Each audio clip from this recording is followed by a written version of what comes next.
বাবা, তোমার কিচ্ছু হবে না, তুমি কোনো চিন্তা করো না। বৈদ্যমশাইকে ডেকে পাঠিয়েছি, উনি এক্ষুনি চলে আসছেন। আহ, আমি আমি আর পারছি না রে মা। বুকের মধ্যে খুবই যন্ত্রণা হচ্ছে, আর মনে হয় আমি বাঁচবো না। বাবা, তুমি এসব কি বলছো? আমরা তো সকলে আছি তোমাদের জন্য। তুমি এত চিন্তা করো না, কিচ্ছু হবে না তোমার।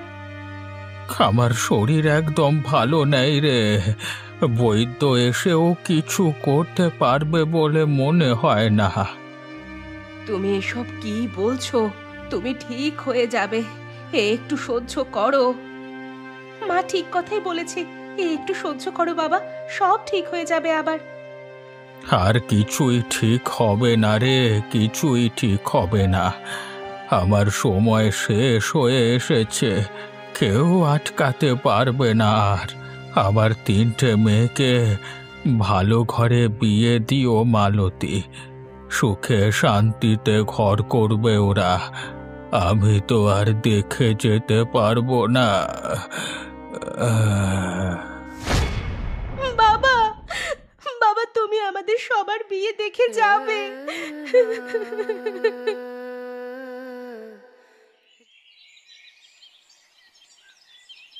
তোমার কাজ কত দূর মালতী? আজকে কিন্তু সব ধানগুলো ভেঙে দিতে হবে। এই যে, আমি তো কাজ করেই যাচ্ছি, একবারও কাজ থামাইনি। কাজ হলে তবেই তো দুটো চাল দিয়ে যেতে পারবো। বাড়িতে 3-3টে মেয়ে আছে, পেট ভরাতে হবে তো। আচ্ছা মালতী, তোমার মেয়েরা তো বেশ বড় হয়ে গেছে, ওদের বিয়ে দিয়ে দিচ্ছ না কেন বলো তো? দিদি, মেয়েরা তো বড় হয়ে যাচ্ছে, কিন্তু বিয়ে দেব কি করে? আমার যে টাকাই নেই। কার বাড়ির বউ হবে আমার এই 3 মেয়ে? পাত্র কই? আচ্ছা, আমি তাহলে পাত্র দেখি। এবার মেয়েদের বিয়ে না দিলে সমাজ তোমাদেরকে যে এক ঘরে করবে। হ্যাঁ, তাহলে দেখুন, আমার কোনো অসুবিধা নেই। তাহলে বড় মেয়ের জন্য পাত্র দেখা শুরু করি। দিদি, আপনি পারলে 3টে মেয়ের জন্যই পাত্র দেখে দিন, একেবারে একসাথেই বিয়ে হয়ে যাক। 3জনকে 3বার বিয়ে দেব, অত টাকা আমার কাছে নেই। আচ্ছা মালতী, আমি পাত্র দেখছি। বিয়েতে যা খরচ হবে তা থেকে আমি কিছু দেব। অসংখ্য ধন্যবাদ আপনাকে।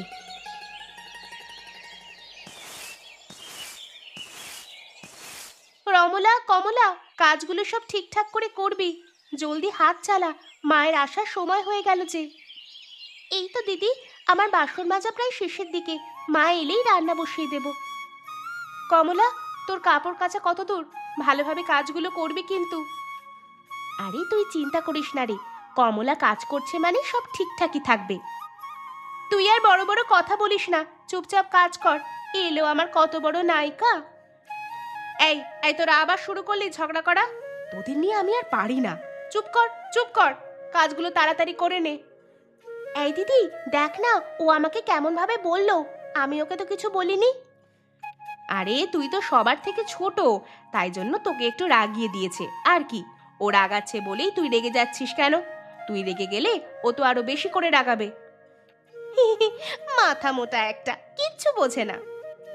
তুই যাই বলিস, আমি আর রেগে যাব না। যা, তুই তোর কাজ কর, বাসন মাজ। এই তো আমার মিষ্টি বোন। যা রে, কাজগুলো করে নে, মায়ের আসার সময় হয়ে এসেছে। মা চাল নিয়ে এলেই রান্না বসিয়ে দেব। এই তো আমি কাজ শুরু করে দিলাম।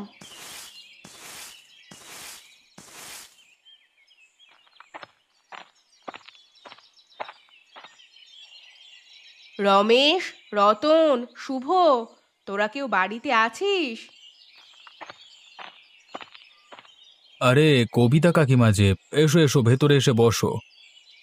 তোর আর দুটো ভাই কোথায় গেল? আমি তো সকলকেই ডাকলাম, ওরা তো কই, ওদের বাড়ি থেকে বেরুলো না। ওরা মনে হয় শুনতে পায়নি। আচ্ছা কাকিমা, আপনি আমার বাড়ির ভেতরে গিয়ে বসুন, আমি ওদেরকে ডেকে আনছি।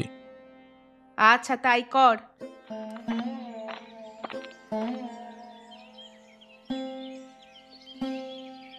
হ্যাঁ কাকিমা, বলো, আমাদের ডেকেছিলে? হ্যাঁ, তোদের সাথে দরকারি কথা আছে। দরকারি কথা? কি কথা গো? তোদের 3 ভাইয়ের তো বিয়ে হয়নি, বয়সও তো হয়ে গেছে। তোদের জন্য 3টে মেয়ে দেখেছি, খুব ভালো পরিবারের মেয়ে। হ্যাঁ, কিন্তু একটু গরিব, কিছু দিতে পারবে না। সব কাজকর্ম জানে। ৩ বোন ওরা, পাশের গ্রামেই বাড়ি। বিয়েটা করে নে তোরা। গরিব হলেও অসুবিধে নেই, মেয়ে ভালো হওয়া চাই, মানে সব কাজকর্ম জানবে এরকম। 3 বোন আমাদের বাড়িতে চলে আসবে, কোনো অসুবিধে হবে না তো? না রে, খুব শান্তশিষ্ট মেয়ে, সুশীল ব্যবহার। আমি তো যাই ওদের বাড়ি মাঝে মাঝে, তাই বললাম তোদের। কি করবি তোরা? আমার মতে বিয়েটা করে ফেলাই ভালো। আমাদের তো মা বাবা কেউ নেই। বিয়েটা করে নিলে একাকিত্বটা কেটে যাবে। রমেশ, তুই কিন্তু খুব ভালো সিদ্ধান্ত নিয়েছিস। আমি তোর সাথে একমত। আচ্ছা ঠিক আছে, তবে আমরা বিয়ে করে নেব, কেমন? আর হ্যাঁ, একটা কথা বলে রাখছি তোদের, তোদের মোটামুটি ভালোই সম্পত্তি আছে। তাই বিয়ের পর কোনোদিন ওকে বলবি না তুই গরিব, তাহলে কিন্তু সংসারে আগুন লেগে যাবে। কাকিমা, আমরা তো তোমায় আগেই বলেছি, গরিব বলে অসুবিধা নেই।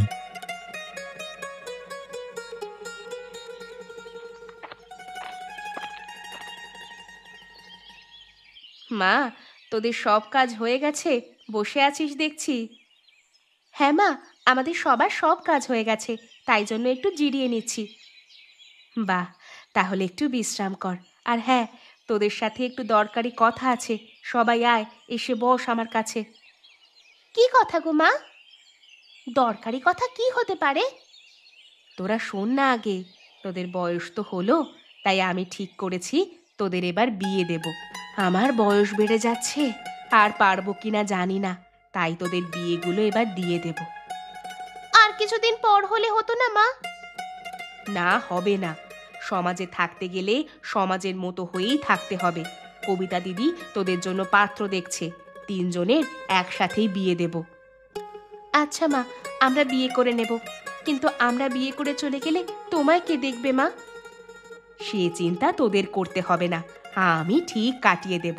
আরে, সারাদিন তো কবিতা দিদির বাড়িতেই থাকি, শুধু দুপুরে আর রাত্রে ঘরে আসি। ছেলে যেন ভালো হয়, আমাদের উপর জোর জুলুম করবে এইরকম ছেলে হলে খুব কষ্ট হবে আমাদের মা। এমনি এত কষ্টে মানুষ হয়েছি। না না, কবিতা দিদি ভালো ছেলেই দেখবে।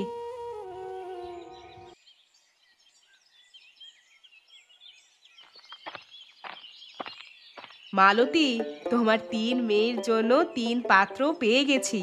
পাশের গ্রামের বাড়ি, বেশি দূরেও না। পাশের গ্রামের পাত্র? তাদের নাম কি? ছেলেরা কেমন? পাশের গ্রামের এক বাড়ির 3 ছেলে, কিন্তু তারা পাশাপাশি আলাদা আলাদা বাড়িতে থাকে। ছেলেরা খুবই ভালো। নাম হচ্ছে রমেশ বড় মেয়ের জন্য, রতন তোমার মেজ মেয়ের জন্য, আর শুভ তোমার ছোট মেয়ের জন্য। ছেলেরা কি করে? কেমন অবস্থা তাদের? ছেলেদের বেশ ভালোই জমি জায়গা আছে, তাতে লোক দিয়ে কাজ করায়। তাহলে তো বেশ ভালোই ধনী পরিবার, অনেক চাহিদা হবে না তাদের? না না, আমি কথাবার্তা সব পাকা করে ফেলেছি। কিচ্ছু দেওয়া নেওয়া হবে না, কিচ্ছু দেনা পাওনা নিবে না, শুধু মেয়ে ভালো হলেই হবে। বাহ, তাহলে তো বেশ ভালোই খবর। তোমার মেয়েরা সব রাজি তো? কারো কোনো আপত্তি নেই তো? ছেলেরা কিন্তু খুব ভালো। না না, আমাদের কোনো আপত্তি নেই, সবাই রাজি আছে। এবার একটা ভালো দিন দেখে বিয়েগুলো দিয়ে দিলেই হবে। আচ্ছা ঠিক আছে, তাহলে সব কথাবার্তা হয়েই গেল, আমি এখন আসি।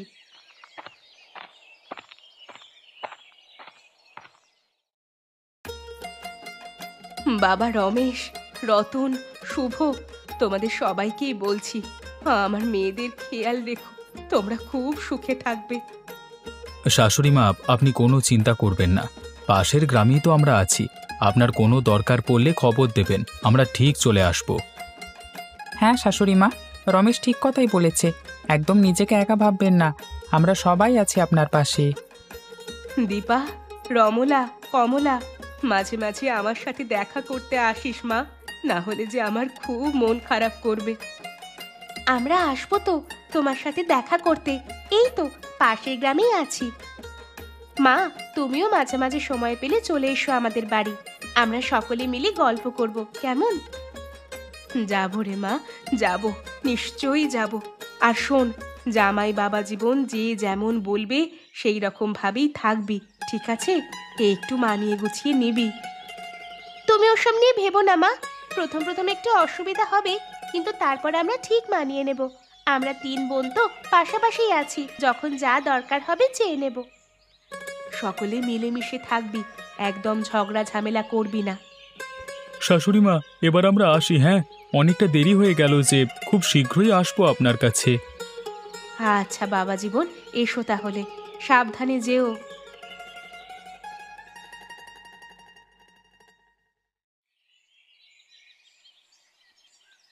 এই যে তুমি, তোমার দাদাদের অত দান করার কি আছে? তোমার জমি থেকে তোমার টাকা হচ্ছে, আবার ভাগ দেওয়ার কি আছে? আরে গিন্নি, আমি তো সবার ছোট। আমার কাজের সংস্থানটা বড় দাদারাই শিখিয়ে দিয়েছে, তাই জন্য রোজগারের একটা অংশ ওদের দিই। আচ্ছা আচ্ছা, সে আগে দিতে, এখন আর দেওয়া যাবে না। এখন তোমার বউ হয়েছে, বউয়ের খরচ আছে না? ওই টাকাগুলো জমিয়ে রাখলে কাজের কাজ হবে, ভবিষ্যতে আমাদেরই কাজে লাগবে। দেখো গিন্নি, এবার কিন্তু আমার মাথা গরম হয়ে যাচ্ছে। শুধু শুধু উল্টোপাল্টা কথা বলে ঝামেলা করছো কেন? এখন তো আমিই উল্টোপাল্টা হয়ে গেছি, আমার কথা আর শুনবে নাকি? তুমি যে আমাকে এসব কথা বলছো, ওই দাদারা আমার জন্য কত কি করেছে জানো? ওরা কিছু কিছু জমি আমার নামে লিখে দিয়েছে। আমি মাসে কিছু টাকা দিই বলে তোমার এত রাগ? হ্যাঁ, আমার এত রাগ। এখন থেকে তুমি আর ওদের একটা টাকাও দেবে না। ওটা তো তোমার জামাইবাবু হয়, নিজের দিদির স্বামী, অত হিংসে কিসের? সে আমার দিদিই হোক বা অন্য কেউ, আমি যেটা বলছি সেটা করবে, না হলে দেখো আমি কি করি। তুমি যা করবার করে নাও। যারা আমার জন্য এত কিছু করেছে তাদের জন্য আমি এটুকু করবই করব। রেগে গিয়ে বাড়ি থেকে বেরিয়ে যাচ্ছ তো? ঠিক আছে, আমিও দেখাবো আমার নাম কমলা। কতদিন হয়ে গেল মেয়েগুলো আমার কাছে আসেনি, মনটা আজ খুব আনচান আনচান করছে। মেয়েগুলোকে একবার দেখতে পেলে মনটা শান্তি হয়। কি যে করছে মেয়েগুলো, কেমন যে আছে তারা। জামাই বাবা জীবন ভালো রেখেছে তো তাদের। ভালো লাগে না আর এইভাবে একঘেয়েমি জীবন। মেয়েগুলো যদি কিছুদিনের জন্য আমার কাছে আসে তাহলে তো মনটা ভালো লাগে। একদিন যাব, গিয়ে নিমন্ত্রণ করে আসব আমার বাড়িতে আসার জন্য। যাই, একটু জিরিয়ে নি, আবার তো কিছুক্ষণ পর কবিতা দিদির বাড়ি যেতে হবে। আচ্ছা, মেয়েগুলো ঝামেলা টামেলা করছে না তো? ঝামেলা করলে আমাকে গিয়েই সব ঠিকঠাক করে দিয়ে আসতে হবে।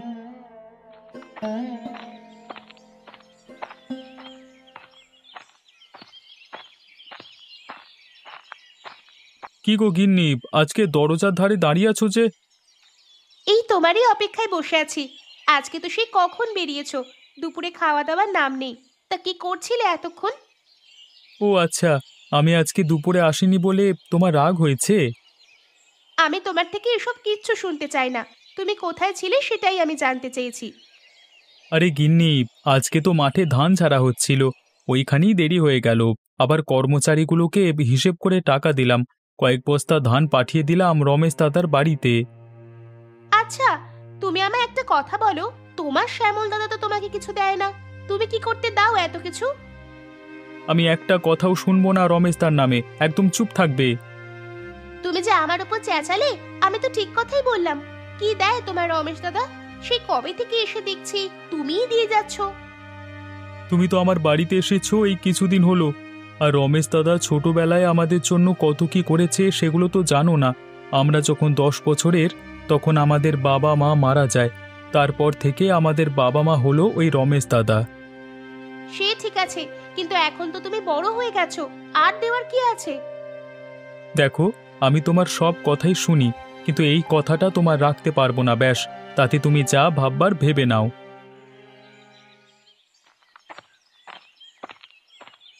আজকে কবিতা দিদিকে বলে আসবো আমার মেয়ের বাড়ি যাব, তাই আজকে কাজে ছুটি নেব। আবার কাল থেকে যেমন কাজ করি সেই রকমই করব। কবিতা দিদি ঠিক ছুটি দিয়ে দেবে, উনি খুব ভালো। কি হলো, আজকে মালতী এখনো এলো না যে? কোনোদিন তো এত দেরি করে না। আজকে শরীর টরীর খারাপ হলো নাকি? কবিতা দিদি, আমি এসে গেছি। আপনার কাছে একটা আবদার আছে দিদি। আরে মালতী, আরে তো দেরি করলে কেন?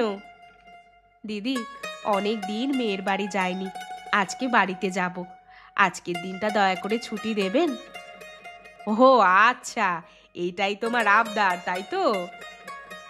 আগে হ্যাঁ দিদি, অনেক দিন যাওয়া হয়নি। আজ খুব মন খারাপ করছে, তাই আর কি। কাল থেকে যেমন সময় আমি কাজে আসি ঠিক সেই সময়ই চলে আসব।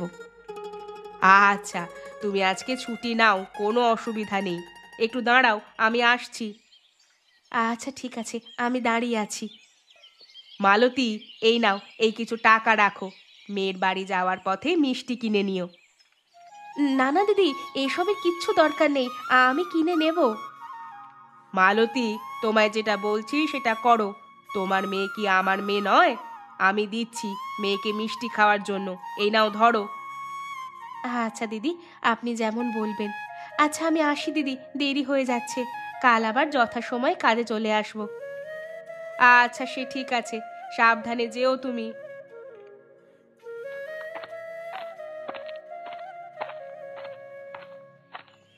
দীপা, রমলা, কমলা, কোথায় গেলি রে সব? তোদের মা এসেছে রে।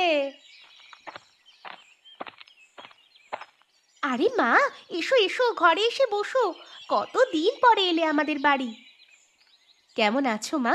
কাজকর্ম কেমন হচ্ছে? আমি ভালোই আছি রে, কাজকর্ম ভালোই হচ্ছে। অনেক দিন তো আসিনি, তাই আজকে চলে এলাম হঠাৎ করেই। সে তুমি ভালোই করেছো এসে। চলো ঘরে চলো, জমিয়ে গল্প করব। এসো এসো। মা কেন তোর বাড়িতে যাবে? আগে তো আমি বলেছি মাকে, তাই মা আগে আমার বাড়িতে আসবে। তুই বলেছিস তো কি হবে? মা যদি আমার বাড়িতেই যায় আগে, আর তাছাড়া আমি তোর থেকে বড়, তাই মা আমার বাড়িতেই যাবে।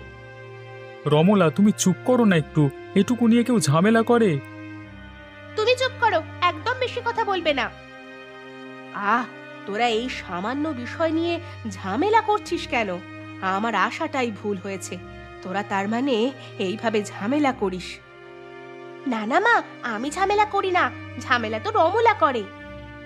জামাই বাবা জীবন, আমার মেয়েটা যে তোমাদের মুখে মুখে কথা বলে, তোমরা কি কিছু বলো না কেন? কি বলবো আপনাকে শাশুড়ি মা, গিন্নি হয় আমার, তাই আমি ওকে কিছু বলতেও পারি না। আমি তোদের কারো বাড়িতেই ঢুকবো না।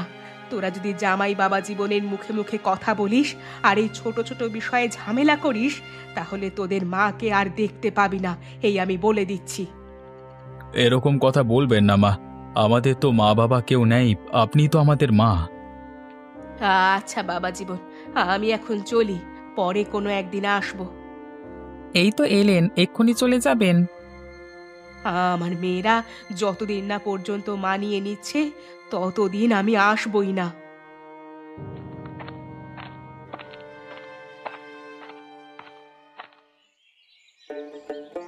দীপা দিদি, আজকে মায়ের স্বপ্ন পূরণ হয়েছে, আমরা খুব খুশি আছি। হ্যাঁ, এইভাবে মানিয়ে নিয়ে সবাই একসাথে থাকার মজাটাই আলাদা। এটাই মনে হয় মা আমাদের বোঝাতে চেয়েছিল। মায়ের স্বপ্ন সার্থক হয়েছে, এটাই অনেক, আর কিচ্ছু চাই না। আমরা এভাবেই সবাই মিলে একসাথে মিলেমিশে থাকবো। আজকে মনে হচ্ছে আসল শান্তি উপভোগ করছি, এতদিন কেমন একটা বিরক্ত ভাব থাকতো। তুই ঠিকই বলেছিস রে দাদা, একদম ঠিক কথা। আমাদের গিন্নিরা এত মিলেমিশে থাকবে আমি ভাবতেই পারিনি।